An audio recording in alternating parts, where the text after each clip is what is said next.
Corporación Inmanente. Corporación Inmanente. Presencia internacional en medios. Ya estamos de vuelta, amigos, tras la pausa. Pues bueno, estábamos escuchando Sunday Morning del disco Velvet Underground and Nico. También escuchamos Virgin Killer de Scorpions.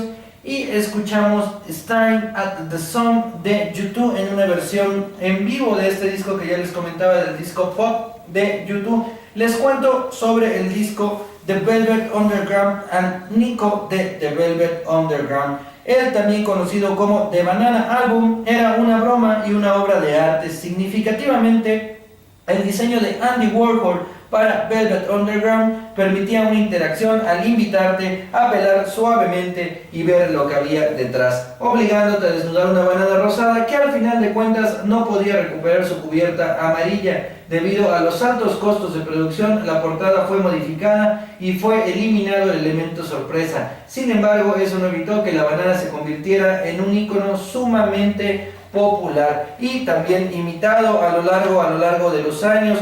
Ahorita les cuento quién también ha puesto en la portada una banana, este diseño de Andy Warhol. Y también escuchamos Virgin Killer de Scorpions, una portada que también causó revuelo en su época y después tuvo que ser eliminada. En el fondo se ve una chava, ¿no? Una preadolescente completamente desnuda, y pues en la parte donde va su sexo pues se ve como si estuviera estrellado, como si fueran las líneas unos cables, algo así. Y el arte original de este disco mostraba a una preadolescente fotografiada por Michael von Kinwood. La chica en cuestión es la sobrina de Stefan Vogel, quien en ese momento era manager de producto de RCA Records. La portada inmediatamente fue reemplazada en algunos países con una foto de los integrantes de la banda. Este álbum que salió en el 76 y el de Velvet Underground salió en el 67, uno es de los 60s y otro es de los 70s, más o menos como por ahí de 10, 11 años después fue el de Virgin Killer de Scorpions. Y pues bueno, les cuento lo que pasaba con el artefacto portador de sueños, con los discos.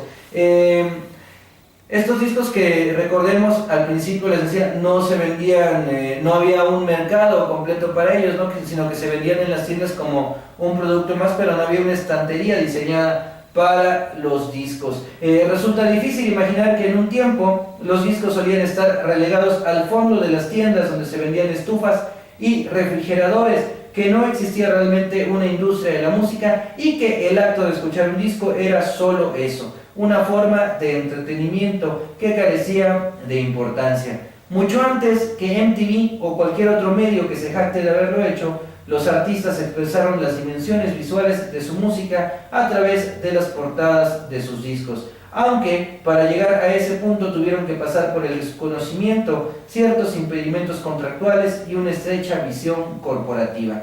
A principios del siglo pasado, eran pocas las personas interesadas en dedicar muchos minutos al día a la contemplación del sonido. En realidad, ese concepto no existía. El formato no permitía la individualidad y solo provocaba que los discos se acumularan por montones en la trastienda, esperando que algún comprador se detuviera y preguntara por un título a un dependiente que no tenía idea de qué trataba el álbum. Para acabar pronto, ni siquiera existían tiendas especializadas. Solo se trataba de montones de anaqueles con álbums apilados al fondo de las tiendas de artículos para el hogar. El frágil papel de estraza que envolvía los discos a principios del siglo pasado publicitaba a la compañía discográfica. La única promoción para el artista o la música era el minúsculo agujero en la bolsa que permitía ver la etiqueta en el centro del álbum. Las compañías discográficas tampoco tenían departamentos de publicidad ni de marketing, y el diseño de las cubiertas era un tema simplemente de producción. Los álbums se comercializaban en las tiendas, pero lo que se promovía realmente eran los gramófonos y las propias compañías discográficas, no los títulos en particular. Durante esos años, ninguna persona intentó sacudir la industria. Nadie había comprendido que los diferentes artistas y su música debían tener diversas personalidades, que empacar un disco en una genérica y endeble bolsa de papel, caja de cartón o envoltorio de piel no era suficiente. Eso cambió en 1939, cuando el ingenio de Alex Steinway, director creativo de Columbia, contratado para diseñar material publicitario y catálogos, creó el concepto de diseño de portada como medio para traducir las sensaciones y emociones de la música en un lenguaje visual, tipográfico y artístico. Steinway expandió los límites visuales de la música y les brindó elementos inspirados en los largos pósters del Art Deco francés y alemán. Todas las características de los carteles de esa época fueron llevadas al frente como una imagen central de gran fortaleza, con una tipografía atractiva y una serie de colores contrastantes que ningún posible comprador podía olvidar. Con la propuesta de Steinway, las fundas de los discos dejaron de ser insignificantes bolsas de protección intercambiables que solo servían para promover productos o servicios poco cercanos al disco. Lo innovador, interesante y vanguardista de la idea fue el hecho de que nadie había tenido la intención de aplicar una forma de pensar creativa y artística en ese campo. Las posibilidades que brindaba nunca antes habían sido explotadas. El padre del arte de las cubiertas no se detuvo al unir la música y lo visual. También revolucionó el empaque de los discos, basándose en su intención de diseñar portadas personalizadas para cada disco y aprovechar las técnicas de impresión existentes. Introdujo de forma definitiva el cartón como soporte físico para las fundas, reemplazando al poco atractivo y neutral papel estraza. Los gruesos sobres de cartón permitieron la impresión de adornos, iconos e información sobre el contenido, aunque todavía de una forma rudimentaria, con impresiones a una sola tinta consistentes en ilustraciones y adornos estilizados. La idea sin duda fue bastante atractiva en su tiempo. Solo basta decir que uno de los primeros intentos de Steinway, un álbum de éxitos de Beethoven, incrementó sus ventas en un 800%. Provocando que el arte de las portadas no tardara en convertirse en una norma para cualquier álbum. Cualquiera que se haya sentado a escudriñar la portada de un disco hasta el cansancio o se haya obsesionado con la funda de su álbum favorito, tiene que agradecerle a Alex Steinway la experiencia. Él tomó la parafernalia existencial, una funda contra el polvo, una tarjeta de mínima presentación y la empujó a un territorio totalmente nuevo. Comprendió que la experiencia del disco por sí mismo puede ser más que solo escuchar la música. Steinway abrió la puerta para incontables diseñadores e ilustradores, para que después de él nos mostraran la música mucho antes de que lográramos traspasar el celofán. En un solo paso logró que las imágenes bailaran y que los patrones realmente cantaran. El arte de portada fue uno de los grandes empujones que recibió la industria discográfica. Brindó el gancho que algunos compradores necesitaban para tener el impulso de comprar un álbum, y a pesar del objetivo puramente comercial que delegaba la importancia de la música.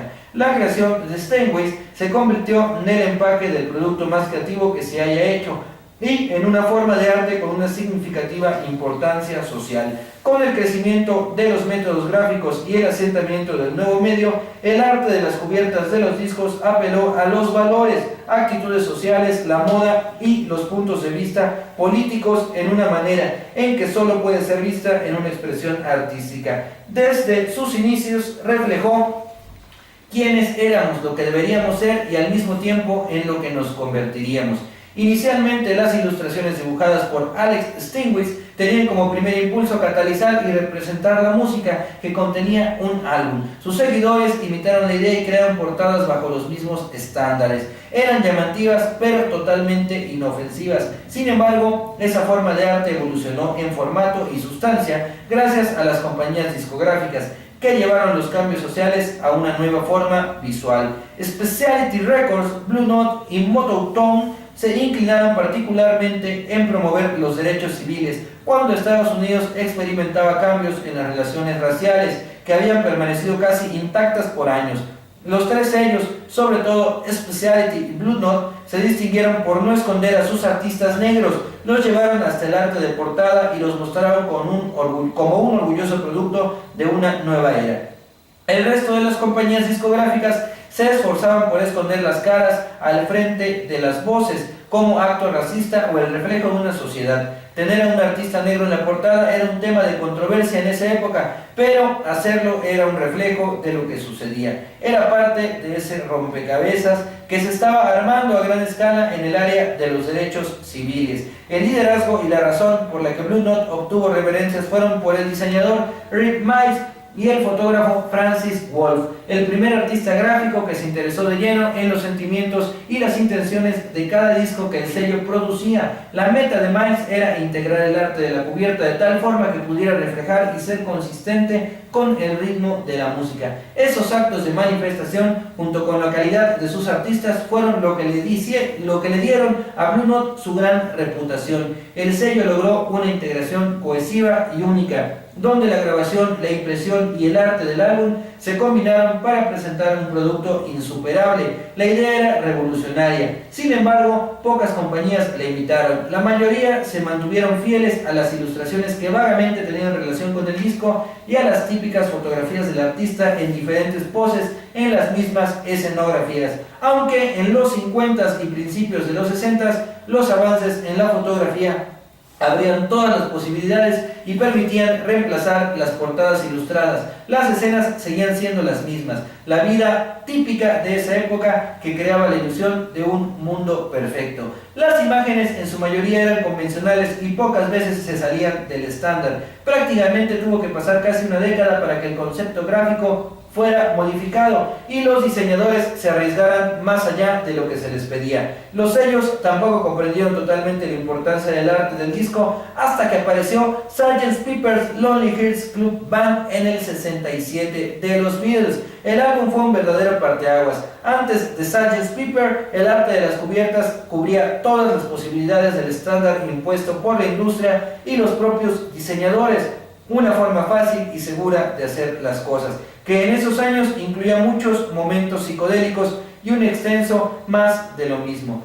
Pero los Beatles agregaron nuevos elementos a un arte que parecía estancado en sus propias ideas y le dio un nuevo e inesperado giro, haciendo un gran acercamiento a la zona de la creatividad. Después del lanzamiento de Sgt. Pepper y siendo comparado con lo que habían sido realizado antes, las ideas ya no se pudieron contener. Se dispararon y por consecuencia muchos dejaron de pensar en lo que era aceptable. Lo que los Beatles hicieron con Sgt. Pepper nunca se había hecho antes. Fue el primer empaque creado para sentir. Las imágenes insertadas en el diseño eran completamente novedosas y la forma en que todos esos objetos y todas esas personas famosas aparecían en la cubierta no tenían sentido. Pero ese sinsentido le dio a la gente el propósito de sentarse y pensar no solo en la música. De repente el disco se convirtió en un lazo entre el grupo y sus seguidores. Se volvió un objeto para analizar, descifrar, entender y sobre todo contemplar. Y regresamos después de una pausa aquí en el Playa Girón. Corporación Inmanente. Presencia internacional en medios.